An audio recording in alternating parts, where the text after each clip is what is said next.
असं का होतं की काही लोकांचा आहार चांगला असतो परंतु ते बारीकच राहतात आणि काही लोक थोडं खाल्लं तरी सुद्धा लगेच त्यांचं वजन वाढतं किंवा तब्येत सुधारते. काही लोकांना एसी आवडतो तर काही लोकांना थोडी थंडी देखील सहन होत नाही. काही लोकांना थोडं जरी ऑइली खाल्लं तरी लगेच पिंपल्स येतात. पण काहींना काही खाल्लं तरी त्यांची स्किन ही ग्लोच करते. असं का होत असेल असा प्रश्न सगळ्यांनाच पडतो. आयुर्वेदानुसार याला प्रकृती असं म्हणतात, म्हणजेच प्रत्येकाची बॉडी टाईप. आणि याच प्रकृतीमुळे तुम्ही कसे दिसतात, तुमचे केस कसे आहेत, तुमचा स्वभाव कसा आहे किंवा तुमचं राहणीमान कसं असेल किंवा तुम्हाला भविष्यात कुठल्या प्रकारचे आजार होऊ शकतात हे देखील समजू शकतं. आयुर्वेदानुसार वात, पित्त आणि कफ या 3 प्रकृती सांगितल्या आहेत. तुमची प्रकृती ही जन्मापासूनच ठरली जाते आणि ती मृत्यूपर्यंत चेंज होत नाही. आणि त्याचमुळे प्रत्येक व्यक्ती ही दिसायला, शारीरिक स्वभावाने किंवा तिचं राहणीमान हे वेगवेगळं असतं. आपण ही क्विज सुरू करण्यापूर्वी बॉडी टाईप म्हणजे नक्की काय आहे हे जाणून घेऊयात. आयुर्वेदात सांगितलं आहे की विश्वातील प्रत्येक गोष्ट ही पंचमहाभूतापासून बनली आहे, म्हणजेच पृथ्वी, आप, तेज, वायू आणि आकाश. मग ती एक वनस्पती असो, एखादी खुर्ची असो किंवा एखादा टी शर्ट किंवा एखादा फोन. पण आयुर्वेदानुसार यत पिंडे तत ब्रह्मांडे, म्हणजेच ज्या गोष्टी आपल्या अवतीभोवती आहेत तशाच पांचभौतिक गोष्टी आपल्या शरीरात देखील आहेत असं सांगितलं आहे. म्हणजे शरीरातील सर्व सॉलिड स्ट्रक्चर्स जसं की बोन्स, मसल्स, स्किन हे पृथ्वी तत्वापासून बनले असतात. सर्व फ्लुइड्स म्हणजेच युरिन, स्वेट, ब्लड किंवा सलायवा या गोष्टी या जलतत्वापासून बनल्या असतात. तुम्हाला उबदार ठेवणारी उष्णता म्हणजेच बॉडी टेम्परेचर, डायजेस्टिव्ह फायर हे सर्व अग्नितत्वांपासून घडलेलं असतं. हे अग्नी घटक आहेत. तुम्ही घेत असलेला श्वास तो वायू घटक आहे. आणि शरीरात असलेल्या विविध रिकाम्या जागा म्हणजेच कान, नाक किंवा शरीरातील मोकळी जागा हे सर्व आकाश तत्वांपासून घडत असतं. म्हणजेच याचा अर्थ आपलं संपूर्ण शरीर हे पंचमहाभूतांपासूनच बनलेलं आहे. पण हे तत्व प्रत्येक व्यक्तीमध्ये कमी जास्त प्रमाणात असतात. जेव्हा एखाद्याच्या शरीरात वायू आणि आकाश घटक हे डॉमिनंट असतं तेव्हा त्याची वात प्रकृती असते. आणि वात प्रकृतीचे लोक हे वाऱ्यासारखेच असतात. म्हणजेच शरीराने कृश, लीन, थीन किती पण आहार खाल्ला तरी लवकर वजन वाढत नाही आणि त्यांचे शरीर आणि विचार हे दोन्ही वाऱ्यासारखे फास्ट मुव्हिंग असतात. जेव्हा जल आणि अग्नी घटक हे डॉमिनंट असतात त्याला पित्त प्रकृती म्हणतात. पित्त प्रकृतीचे लोक हे अग्नीसारखेच असतात. तीक्ष्ण, फार लवकर राग येणारे, ॲम्बिशियस, ज्यांना खूप घाम येतो, लवकर चिडणारे, कुठलेही इमोशन्स हे लवकर एक्सप्रेस करणारे, ज्यांना सतत गरम होत असतं आणि जे सहजरित्या क्रोधित होतात. जेव्हा जल आणि पृथ्वी घटक डॉमिनंट असतं त्याला कफ प्रकृती म्हणतात. कफ प्रकृतीचे लोक हे पृथ्वीसारखेच असतात. शरीराने स्थूल, तब्येतीने चांगले असलेले, थोडं जरी खाल्लं तरी लगेच वजन वाढणारे, फिजिकल आणि इमोशनल दृष्ट्या स्टेबल, हेवी, ग्राउंडेड आणि काम असतात. अशा लोकांना फारसा लवकर काही राग येत नाही. तर आता तुमची बॉडी टाईप समजून घेण्यासाठी मी तुम्हाला काही प्रश्न विचारणार आहे.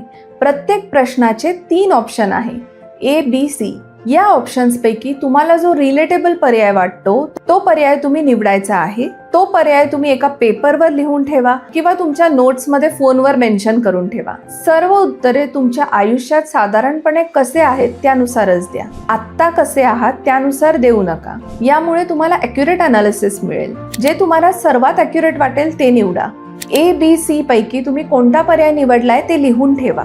तुमचे नॅचरल बॉडी स्ट्रक्चर कसे आहे, विशेषतः शोल्डर्स, चेस्ट आणि hips. A, narrow frame, B, medium frame, C, wide frame. जे तुम्हाला सर्वात ॲक्युरेट वाटेल ते निवडा. ए, बी, सी पैकी कोणता पर्याय तुम्ही निवडलाय ते लिहून ठेवा. तुमचे वजन साधारणपणे तुमच्या आयुष्यभरात कसे आहे. ए, माझ्यासाठी वजन वाढवणे कठीण आहे. बी, माझे वजन लाईफस्टाईलवर अवलंबून आहे, मी सहज वजन वाढू किंवा कमी करू शकतो. सी, माझे वजन सहज वाढते परंतु वजन कमी करण्यासाठी खूप प्रयत्न करावा लागतो. तिसरा प्रश्न, तुमची त्वचा कशी आहे. ए, नेहमी कोरडी असते, मॉइश्चरायझर लावलं तरी त्वचा ड्राय होते. बी, ऑइली, मला पिंपल्स, इन्फ्लामेशन आणि रेडनेस लगेच होतो. सी, थिक अँड स्मूथ, जरी मी मॉइश्चरायझर लावले नाही तरी चालते. आता आपले 3 प्रश्न ऑलरेडी झाले आहेत. यामध्ये बऱ्याच लोकांना असं वाटेल की मी ए आणि बी हे दोन्ही पर्याय आहे. अशा केसेसमध्ये तुम्ही फक्त तो पर्याय निवडा जो तुमच्याशी सर्वात जास्त जुळतो. आता आपण चौथा प्रश्न बघूयात. चौथा प्रश्न म्हणजे 30 मिनिटे वर्कआउट केल्यानंतर तुम्हाला किती घाम येतो? ए, थोडा, मला जास्त घाम येत नाही. बी, अति जास्त घाम येतो, मला खूप घाम येतो आणि त्याचा वास देखील येतो. सी, मध्यम घाम येतो पण ह्युमिड हवामानात मात्र जास्त घाम येतो.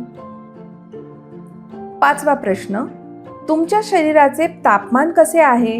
ए, मला साधारणपणे खूप थंडी वाजते, मी अनेकदा स्वेटर घालून असतो किंवा ब्लँकेट घेऊन झोपतो आणि मला सूर्याची ऊब आवडते.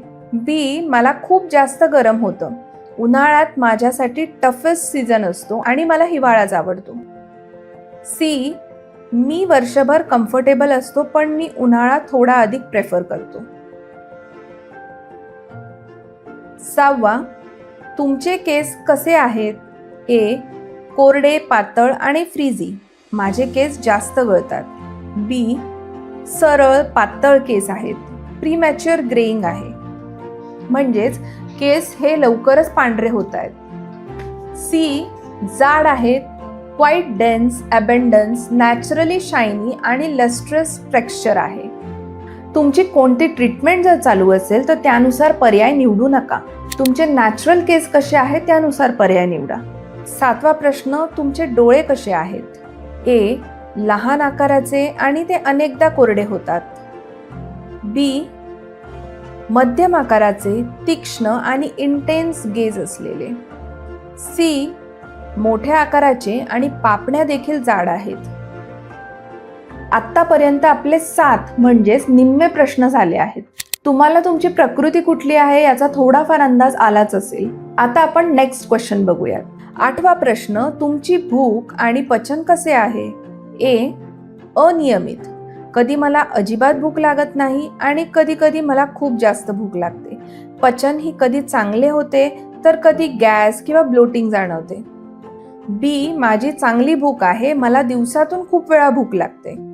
सी, मला जास्त भूक लागत नाही, तसेच माझ्यासाठी उपवास करणे खूप जास्त कठीण नाही, माझे पचन तुलनेने मंदच आहे. 9वा प्रश्न, तुमची झोप कशी आहे? ए, माझी लाईट झोप आहे, थोडा आवाज जरी झाला तरी लगेच जाग येते आणि कधी कधी लवकर झोप पण लागत नाही. बी, माझी झोप मध्यम आहे, मला सकाळी वेळेवर जाग येते आणि फ्रेश वाटते. सी, मला झोप खूप गाढ येते आणि बेडवरून उठायला मला थोडा वेळच लागतो. 10वा प्रश्न, तुम्ही काम करत असाल तेव्हा कामात कॉन्सन्ट्रेशन कसे असते? ए, मला एका गोष्टीवर बराच काळ कॉन्सन्ट्रेट करणे कठीण वाटते, नेहमी डोक्यात वेगवेगळे विचार सुरू असतात. बी, मी एका कामावर कॉन्सन्ट्रेट लॉक करू शकतो जेव्हा ते जेन्युइनली एंगेजिंग असते, पण मला कोणी डिस्टर्ब केले तरी मी इम्पेशंट होऊन जातो. सी, मला एखादे काम सुरू करण्यासाठी वेळ लागतो, पण एकदा मी सुरुवात केली की माझे लक्ष पूर्णपणे कामावरच असते. 11वा प्रश्न, तुम्हाला कोणत्या पद्धतीने काम करायला आवडते? ए, मी एकाच वेळी बऱ्याच प्रोजेक्ट्सवर काम करू शकतो, जुने काम न संपवता मी नवीन काम सुरू करू शकतो, कारण नवीन कामासाठी खूप लवकर एक्साइटेड होतो. बी, मी गोल ओरिएंटेड आहे आणि मला कामात परफेक्शन आवडते, तसेच मला लीड करायला सुद्धा आवडते. सी, मला स्टेबल रोल आवडतो, माझ्या कामात सतत बदल झालेला मला स्ट्रेसफुल वाटतो. ठीक आहे, आता जवळजवळ आपण पोहोचलोच आहोत. फक्त लास्टचे 3 प्रश्न बाकी आहेत. 12वा प्रश्न, तुम्ही मित्रांसोबत किंवा ऑफिसमध्ये चर्चा करत असाल तर काय होते? ए, मी खूप बोलतो, अनेकदा फास्ट बोलतो आणि एका विषयावरून दुसऱ्या विषयावर पटकन जातो. बी, मी स्पष्ट आणि ठाम बोलतो, जेव्हा माझा एक प्रिसाइज पॉइंट असतो तेव्हा मला क्लिअर डिसिजन हवे असतात. सी, मी बोलण्यापेक्षा जास्त ऐकतो, जेव्हा मी बोलतो तेव्हा नीट विचार करूनच बोलतो. 13वा प्रश्न, तुमच्या स्वभावात कोणते निगेटिव्ह पॉइंट्स जाणवतात? ए, लवकर अँशियस, फिअरफुल, नर्वस होतात. बी, लवकर अँग्री, इम्पेशंट आणि फ्रस्ट्रेशन येतं. सी, लवकर डिप्रेशन येतं, लो फील होतं किंवा डिमोटिवेटेड वाटतं. आणि आता शेवटचा प्रश्न, 14वा प्रश्न. एखादी नवीन गोष्ट शिकण्यासाठी आणि नंतर ती लक्षात ठेवण्यासाठी तुम्हाला किती वेळ लागतो? ए, मी गोष्ट खूप लवकर शिकतो पण तितक्याच सहजपणे विसरतो. बी, मी गोष्ट लवकर शिकतो आणि त्याचा विचार करायचा असेल तर नंतर आठवू पण शकतो.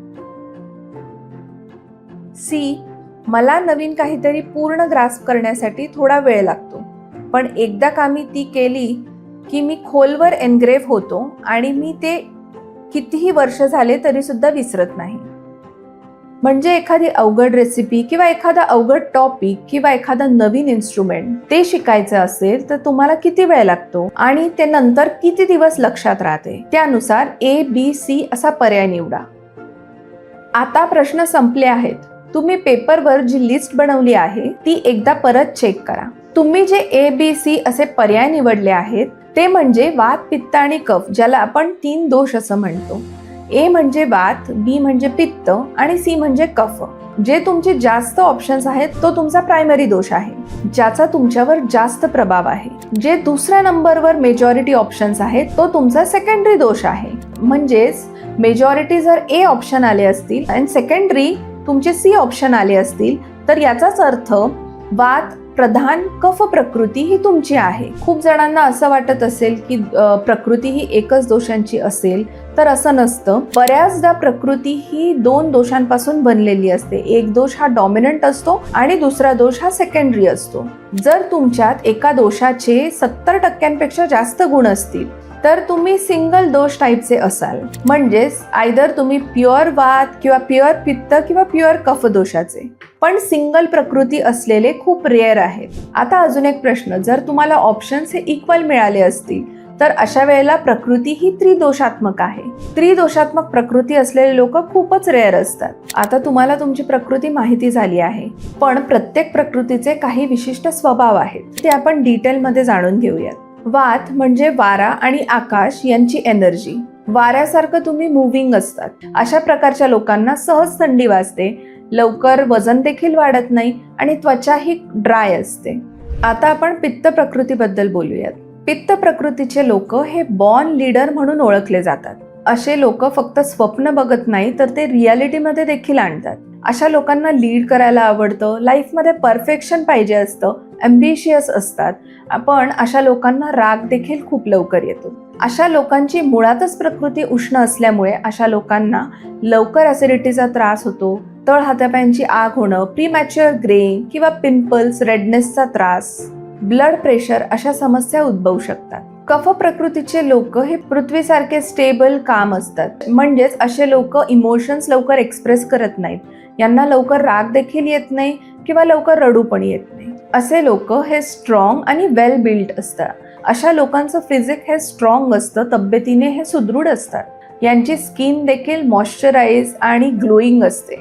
असे लोक काहीतरी नवीन सुरू करण्याआधी खूप विचार करतात, पण एकदा कमिट केलं की ती गोष्ट पूर्ण करण्यासाठी पूर्णपणे झोकून देतात आणि ते काम पूर्ण करूनच थांबतात. तर आता तुम्हाला स्वतःबद्दल थोडं क्लिअर समजलं असेल. अशा रीतीने तुम्ही तुमची प्रकृती जाणून घेऊ शकतात. पुढच्या व्हिडिओमध्ये आपण बघूया की प्रत्येक प्रकृतीनुसार आपली लाईफस्टाईल कशी असायला पाहिजे, कसा आहार घेतला पाहिजे, विहार कसा असला पाहिजे आणि जर ते योग्यरित्या फॉलो झालं नाही तर भविष्यात कुठल्या प्रकारचे आजार होऊ शकतात. हे जर जाणून घ्यायचं असेल तर बेल आयकॉन दाबा, म्हणजेच तुम्हाला पुढच्या व्हिडिओचे नोटिफिकेशन्स येतील. तुम्हाला याबद्दल जर काही डाऊट्स असतील तर तुम्ही कमेंट बॉक्समध्ये नक्की विचारू शकता. व्हिडिओ जर आवडला असेल तर नक्की लाईक, शेअर आणि सबस्क्राईब करायला विसरू नका. थँक्यू.